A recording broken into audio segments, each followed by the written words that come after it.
Welcome back to Debt 2 Free, the channel where we talk about real financial freedom. Today, I'm sharing how I saved my first 1,000 euros, even on a low, unstable income. If you're living paycheck to paycheck and think saving is impossible, this is for you. That first 1,000 isn't just money, it's momentum. It's proof you can take control, no matter your situation. I'll walk you through the exact steps I took: mindset, strategy, hacks, and mistakes. No fluff, just what actually worked for me. Let's dive in and talk about building your first real savings cushion, even when it feels impossible. The hardest step was getting brutally honest about my finances. For years, I avoided looking at my bank account, afraid of what I'd find. One night, I sat down with my laptop and a notebook and listed every source of income and every single expense. No rounding down, no, I'll start next month. Just the real numbers, right now. Seeing it all in black and white was a shock, but it was the wake-up call I needed. This wasn't about shame, it was about clarity. You can't fix what you don't understand. By writing it all down, I finally saw the real shape of my financial monster. It was ugly, but now I knew exactly what I was up against. That clarity was empowering.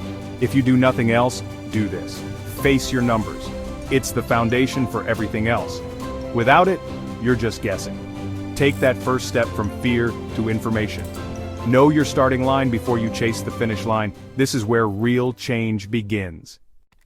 With my numbers in hand, I built a zero-based budget. Every euro had a job. Income minus expenses equaled zero. But that didn't mean I had nothing left. It meant every euro was assigned. I listed all my non-negotiable bills: first, rent, utilities, groceries. Then before anything else, I paid myself first, even if it was just 20 euros. Savings became a bill, not an afterthought. After essentials and savings, whatever was left went to things like eating out or entertainment.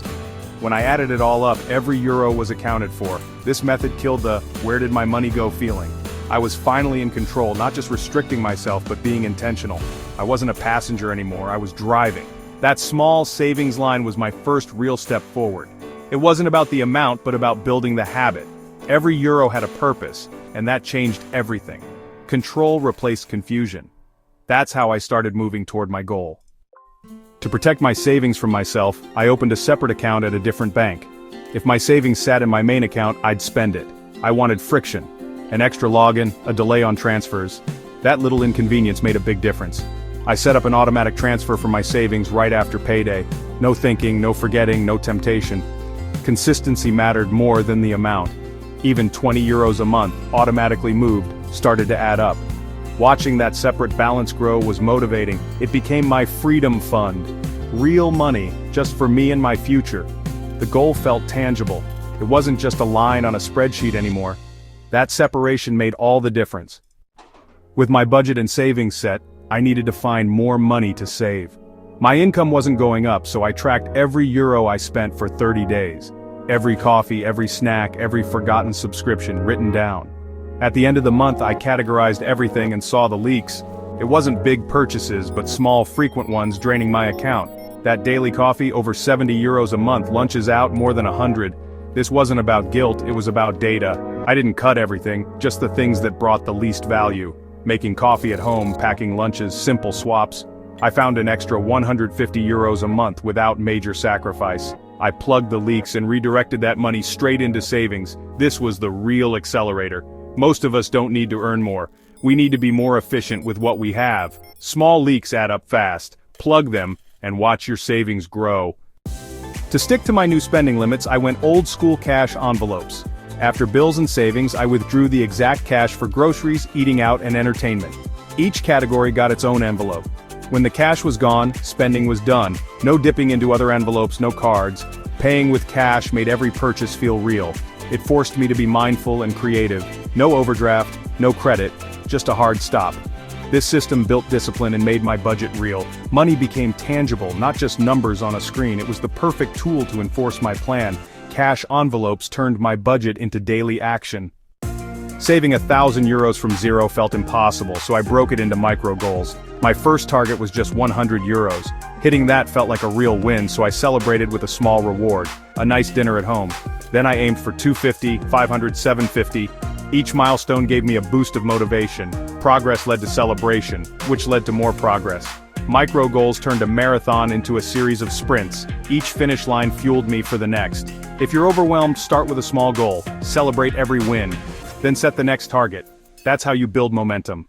Small wins add up to big change. To make my budget work, I had to get comfortable saying no. No to expensive outings, no to impulse buys, no to lifestyle pressure. It was awkward at first, but my financial security mattered more than anyone's opinion. I unsubscribed from marketing emails and reminded myself, saving on something I don't need isn't saving, it's still spending. Every no was a yes to my future self and my goals. Saying no got easier with practice. I didn't miss what I skipped, but I loved the feeling of control. Each no was a deposit into my self-discipline account. I wanted to reach my goal faster, so I looked for side gigs. Writing, surveys, food delivery. Every extra euro went straight into savings, not lifestyle upgrades. I avoided lifestyle inflation by sticking to my original budget. All side income was accelerator fuel for my goal. My progress doubled.